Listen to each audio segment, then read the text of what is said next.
Acho que você viu que eu meti o dedo aqui sem querer, né? E sem querer, tive que começar tudo de novo. Faz parte. Tava falando das festas, né? Então, a festa das semanas, que tem um nome também em hebraico como festa de Pentecostes. Essa aí talvez você conheça mais. Já faz uma marcação aí para você não se perder. É uma festa que tem como tradição aí celebrada 50 dias após a Páscoa. É uma festa em agradecimento a Deus pela colheita, reforça mais uma vez a memória do que aconteceu no Egito, e ela é uma festa que homenageava a entrega das tábuas da lei, né? Então, por isso que a gente põe festa da cega do trigo, né? Festa das semanas, agradecendo pela colheita, né? Por tudo ali que tinha sido concluído. E a festa da colheita é uma festa que agradece pelos frutos.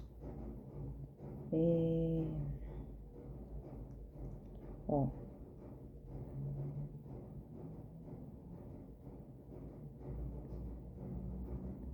festa da colheita pode ser conhecida como a festa das primícias, agradecendo aí pelos primeiros frutos colhidos e pela prosperidade da terra. Então, como ela é populações agrícolas,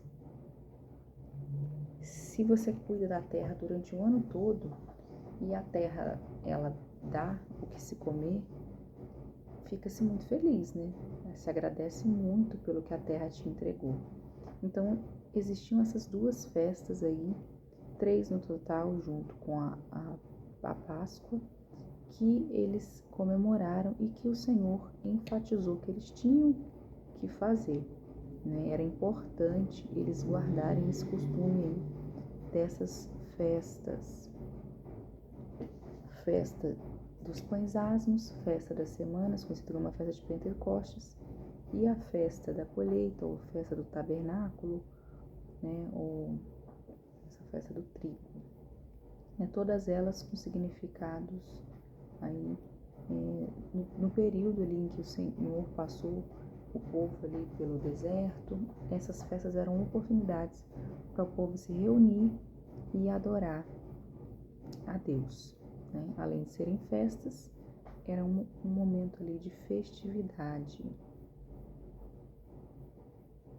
Então, 3 vezes no ano, todo homem entre si aparecerá perante o Senhor, Deus de Israel, porque eu lançarei fora as nações de diante de ti e alargarei o teu território. Ninguém cobiçará a tua terra quando subires para comparecer na presença do Senhor, teu Deus, 3 vezes ao ano. Então, aqui ele dá uma orientação de que as pessoas tinham que se posicionar 3 vezes ao ano ali diante da presença de Deus, para que o Senhor pudesse estar guardando aquelas pessoas, né? E diante daquilo ali, as pessoas estando diante de Deus, obedecendo aí essa instrução da parte de Deus, guardaria não somente a jornada, mas guardaria o povo.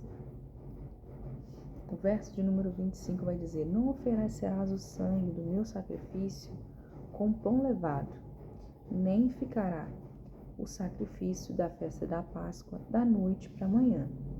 As primícias dos primeiros frutos da tua terra trarás à casa do Senhor teu Deus. Não cozerás o cabrito no leite da sua própria mãe. Disse mais o Senhor a Moisés: escreve estas palavras, porque segundo o teor dessas palavras fiz aliança contigo e com Israel. E ali esteve com o Senhor 40 dias e 40 noites. Não comeu pão, nem bebeu água. E escreveu nas tábuas as palavras da aliança, as 10 palavras. Então aqui primeiro ele fala que ele proíbe volta um pouquinho. Ele fala que, além do homem aparecer 3 vezes ao ano, ele fala que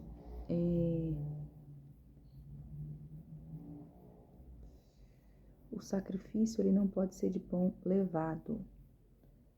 O sacrifício não pode ser de pão com fermento. O pão tem que ser pão asmo para o pão do sacrifício.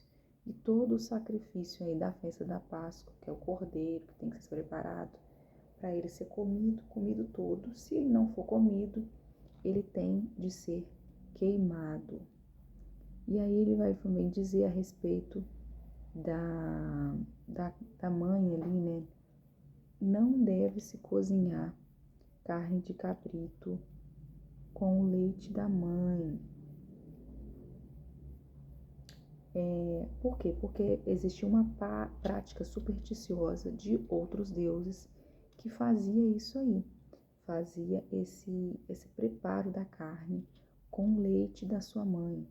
Então isso aí foi proibido porque era comum de outros povos, né? E remetia aí à adoração a outros deuses. Então, nada de práticas que não fossem orientadas por Deus, né? A lei devia ser seguida como Deus passou. É necessário se manter puro aí diante de Deus, seguindo os costumes que ele orientou. E aí o 29 fala: Quando desceu Moisés do Monte Sinai, tendo nas mãos as 2 tábuas do testemunho, sim, quando desceu do monte, não sabia Moisés que a pele do seu rosto resplandecia, depois de haver falado com Deus. Olhando Arão a todos os filhos de Israel para Moisés, eis que resplandecia a pele do seu rosto. E temeram e chegaram-se a ele. Quando Moisés os chamou, Arão e todos os príncipes da congregação tornaram a ele e Moisés lhe falou. Depois vieram também todos os filhos de Israel, aos quais ordenou ele tudo o que o Senhor lhe falara no Monte Sinai. Tendo Moisés acabado de falar com eles, pôs um véu sobre o rosto. Porém, vindo Moisés perante o Senhor para lhe falar, removia o véu até sair. E, saindo, dizia aos filhos de Israel tudo o que lhe tinha sido ordenado. Assim, pois, viam os filhos de Israel o rosto de Moisés. Viam que a pele de seu rosto resplandecia. Porém, Moisés cobria de novo o rosto com o véu, até entrar e falar com ele, falar com Deus. Então aí a glória de Deus estava sobre o rosto de Moisés. Ela é manifestada aí através do rosto, né?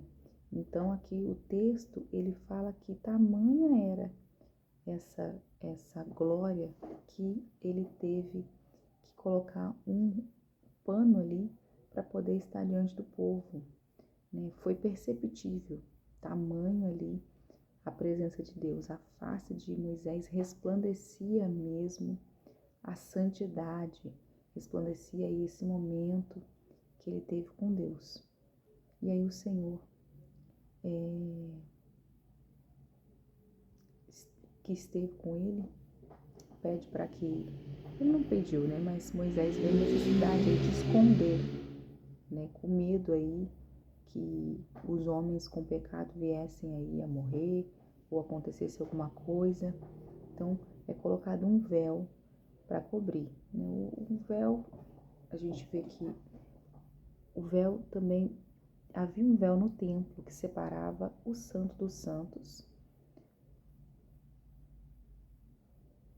da área normal ali do templo. Então, essa representação do véu seria isso. E quando a gente fala véu, né, a gente fala que não tem mais mediador entre nós e Deus, porque o véu foi rasgado. É nesse sentido, porque não tem mais intermediário. A gente consegue diretamente se achegar a Deus. Não tem nada que cubra para que você chegue diante de Deus, né? E agora o verso de número 35. A palavra do Senhor vai nos falar assim: Tendo Moisés convocado toda a congregação dos filhos de Israel, disse-lhes: São estas as palavras que o Senhor ordenou para se cumprissem. Trabalharei 6 dias. Ele vai repetir tudo que ele recebeu de orientação ali no monte. Trabalharás 6 dias, mas o 7º dia será santo, sábado. Mais uma vez ele fala, tem que separar um dia para o Senhor. Não acendereis fogo, nem nenhum das vossas moradas no dia de sábado. No sentido de que realmente não faça nem nenhum trabalho em casa, né? Você realmente separe esse dia para adorar a Deus. E aí Deus pede ofertas para o tabernáculo. Vai dizer assim,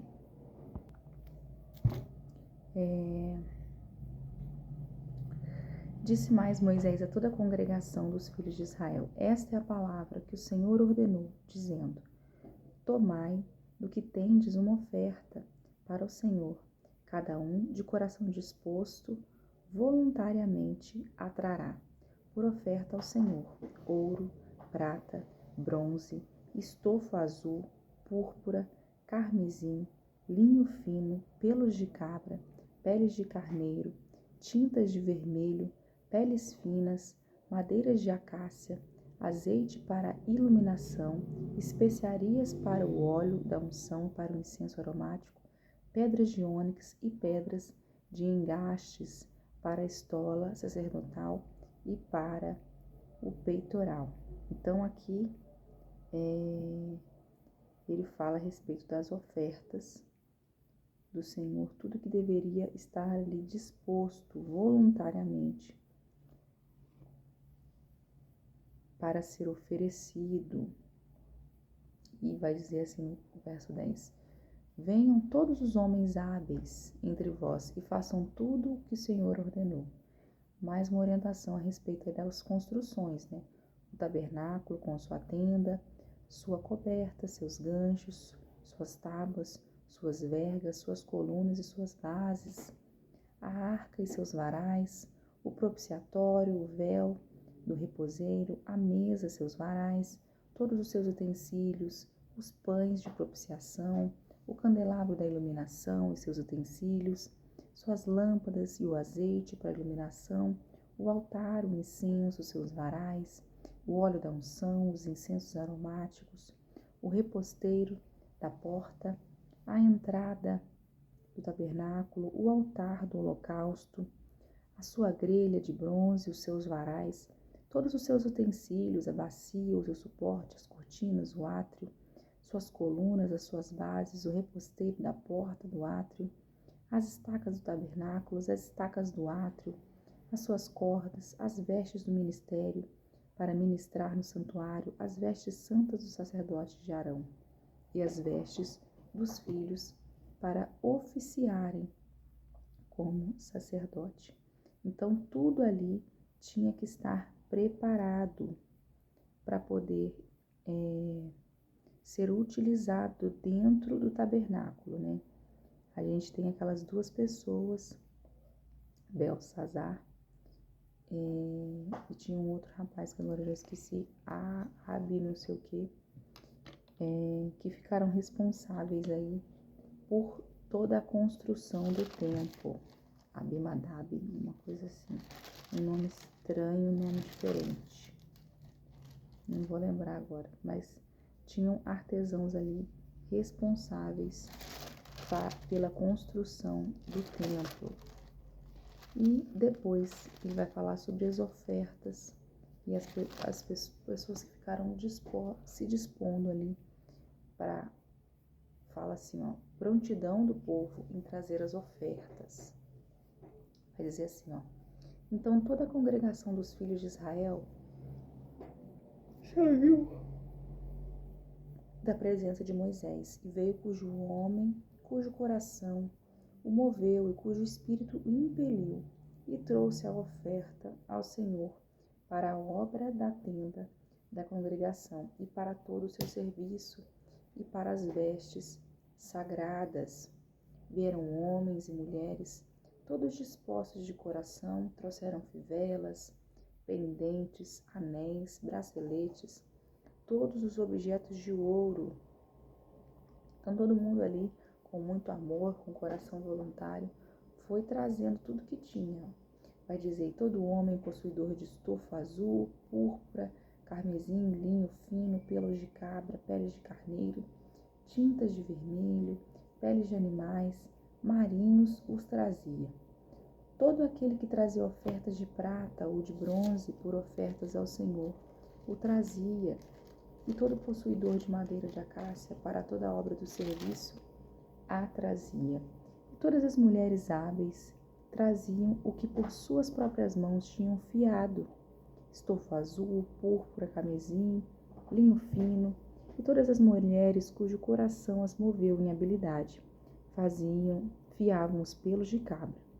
Os príncipes traziam as pedras de ônix e pedras de engaste para a estola sacerdotal e para o peitoral, e as aromatas e o azeite para a iluminação, para o óleo da unção, para o incenso aromático. Os filhos de Israel trouxeram oferta voluntária aos filhos, a saber, todo homem e mulher cujo coração os dispôs para trazer uma oferta para toda a obra que o Senhor tinha ordenado, se fizesse por intermédio de Moisés. Disse Moisés aos filhos de Israel: eis que o Senhor chamou, agora aqui o nome do cara, chamou pelo nome Abel, olha só, errado que eu falei, Bezaleel, filho de Uri, filho de Ur, da tribo de Judá. E o Espírito de Deus o encheu de habilidade, inteligência, conhecimento e todo artifício, para elaborar desenhos e trabalhar em ouro, em prata, em bronze, para a lapidação das pedras, do engaste e para o entalhe da madeira, para toda sorte de lavores. Também lhe dispôs o coração para ensinar a outrem, a ele, aí que o nome do outro cara, ó. Deixa eu tirar isso aqui.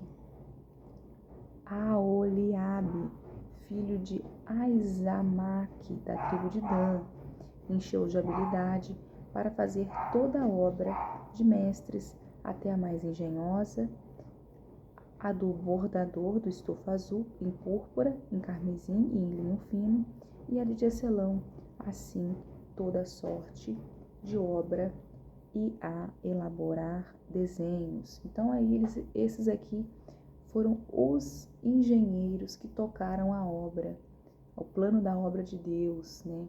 A construção aí do templo, do tabernáculo. Bezalel e Aoliabe, esses artesãos aí ficaram responsáveis pela construção do templo. Agora a gente segue com Mateus. Mateus, capítulo de número 22, versículos 23 ao 46. Nós aqui que anteriormente vimos no 22 a respeito aí do casamento, a parábola do banquete, né? Parábola do casamento.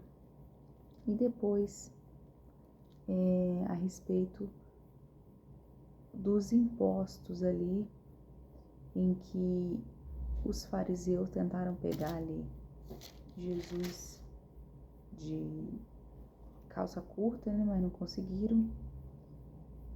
E ele disse: dai a César o que é de César, mantenha aí com ele o que é dele. E aí agora a gente vai ver a respeito do reino dos céus, a ressurreição e o casamento no reino dos céus. Terminando aí aquela passagem do dai a César o que é de César, no verso de número 23 vai estar escrito assim: naquele dia aproximaram-se dele alguns saduceus que diziam não haver ressurreição, e lhe perguntaram: mestre, Moisés disse, se alguém morrer, não tendo filhos, seu irmão casará com a viúva e suscitará descendência ao falecido. Ora, havia entre nós 7 irmãos. O primeiro, tendo casado, morreu, e não tendo descendência, deixou sua mulher e seu irmão. O mesmo sucedeu com o segundo, com o terceiro, até o 7º. Depois de todos eles morreu também a mulher, porquanto na ressurreição de qual dos 7 será ela esposa? Porque todos a desposaram. Então ali a ideia dos religiosos, né, eles negavam a ressurreição dos mortos. Não tem como isso acontecer. Isso aí, Jesus está falando que isso vai acontecer, mas isso não vai acontecer. E aí eles criam esse desafio aí para Jesus interpretar essa questão aí dessa mulher que pertenceu a 7 irmãos. E em nenhum desses irmãos ela teve filho. Então provavelmente essa mulher era estéril, né? E aí, Senhor, de quem essa mulher pertence? De quem ela é esposa? E aí Jesus responde: errais, não conhecendo as Escrituras, nem o poder de Deus, porque na ressurreição nem casam, nem se dão em casamento, são porém como os anjos do céu. E quando há a ressurreição dos mortos, não tendes lido o que Deus vos declarou? Eu sou o Deus de Abraão, o Deus de Isaque, o Deus de Jacó. Ele não é Deus de mortos, e sim de vivos. Ouvindo isso, as multidões se maravilhavam da sua doutrina. Então aqui fala que na ressurreição nós não vamos entender, não vamos reconhecer quem é a pessoa que está conosco. Não tem aí, você é noivo de tal, você é esposa de tal, né? O casamento aí não tem significado na ressurreição. A ressurreição aí é algo espiritual, né? Não tem necessidade de coisas na vida terrena. Então aí Jesus ainda fala, né, da lógica dos saduceus. Ele argumenta que Deus é Deus dos vivos e não de mortos, né? Então, aqui Deus não tem que esclarecer nada para quem já morreu. A salvação tem que ser dada aqui dentro em vida. O que vai acontecer lá na morte já foi porque aconteceu aqui na terra. Então, após a morte, esquece essa visão materialista que a gente tem das coisas. A natureza da vida após a morte é uma realidade do reino dos céus. Ela vai acontecer, as pessoas vão viver. Mas o que aconteceu antes aqui na sua vida, a não ser os seus pecados, o que você fez de errado, isso sim, você tem que prestar contas. Mas quem você tinha casado ou descasado, isso aí não convém a você. Isso aí são coisas terrenas. Então Deus nos convida a olhar além das limitações da nossa existência terrena e abraçar a esperança da vida eterna em comunhão com Deus. Então aqui é o casamento no reino dos céus. Nos lembra a grandeza da profundidade dos planos de Deus para nós, oferecendo-nos esperança e consolo diante da inevitabilidade da morte. É o fato, a gente sabe que todos nós vamos morrer. Mas a nossa confiança tem que estar na ressurreição e viver com Ele uma comunhão eterna. Mas não o que a gente tinha aqui para trás. O que a gente tinha. O que a gente vai viver é um momento lá com Ele na glória. A sua preocupação tem que ser de estar com o Pai na glória. E somente isso, não maridos e descendentes a mais. A gente se preocupa muito com as pessoas com quem a gente esteve aqui em vida, né? Mas fala que lá no céu não vai ter nada disso não, tá bom? Borrei aqui.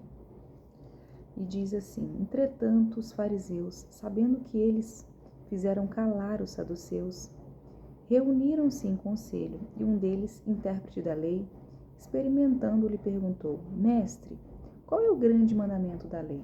Vai lá eles mais uma vez, tentando pegar Jesus, né?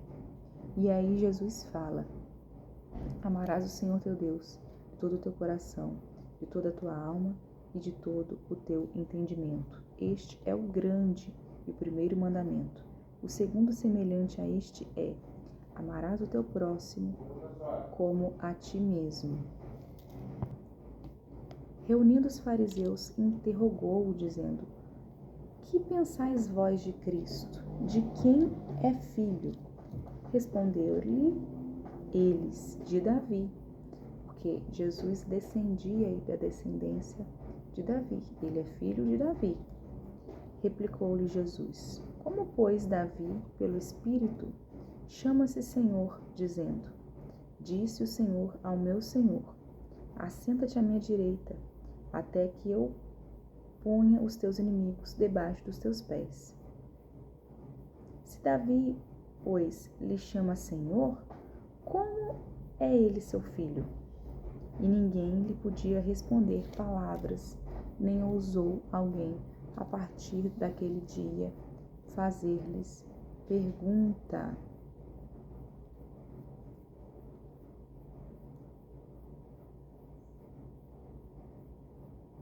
Como, pois, Davi, pelo Espírito, chama-lhes Senhor, dizendo. Então, aqui, quando Jesus ele indaga os fariseus de quem ele é filho, e ele responde que ele é filho de Davi, mostra que ele realmente segue a linhagem a quem a Bíblia, os antigos profetas falaram que descenderia o Messias.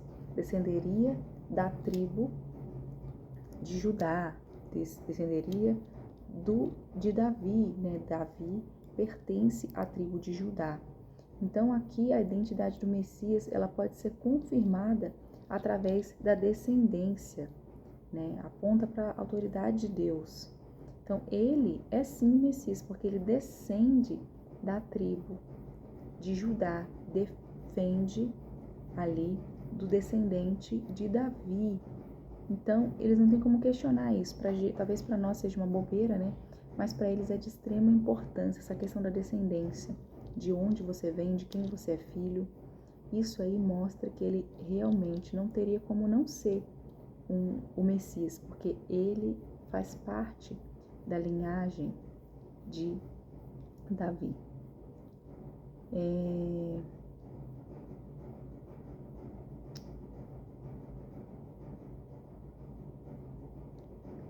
Deixa eu ver aqui.